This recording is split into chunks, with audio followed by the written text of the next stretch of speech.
আজকের এই পর্বে শেয়ার করেছি ঝরঝরে ফ্রাইড রাইসের রেসিপি। তো তার জন্য এখানে চাল 2 থেকে 3 বার খুব ভালো করে জল পাল্টে ধুয়ে 1 ঘন্টার জন্য জল দিয়ে ভিজিয়ে রেখেছি।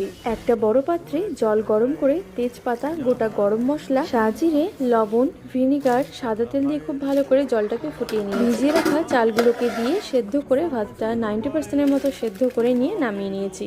এইদিকে ভাতটা ঠান্ডা হতে থাক, অন্যদিকে কাজু কিশমিশ আগে থেকে ভিজিয়ে রেখেছিলাম, সেটা ঘিয়ের মধ্যে একটু হালকা করে ভেজে নিয়েছি।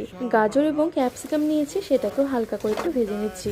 আমার হাতের কাছে যে যে সবজিগুলো ছিল আমি সেটাই আজকে ব্যবহার করেছি। ওই একই কড়াইয়ে দিয়েছি 1 চামচ পরিমাণে ঘি, ভেজে রাখা সবজিগুলো, সাথে দিয়েছি কাজু কিশমিশ এবং পরিমাণ মতো চিনির গুঁড়ো। তারপর একটু নাড়াচাড়া করে ঠান্ডা করা ভাতগুলো দিয়েছি। ওপর থেকে একটু গোলমরিচ গুঁড়ো এবং কাঁচা লঙ্কা ছড়িয়ে দিয়ে এপিট ওপিট একটু নাড়াচাড়া করে নিলেই তৈরি হয়ে যাবে ঝরঝরে ফ্রাইড রাইস। অবশ্যই এই পুজোতে একবার তৈরি করুন।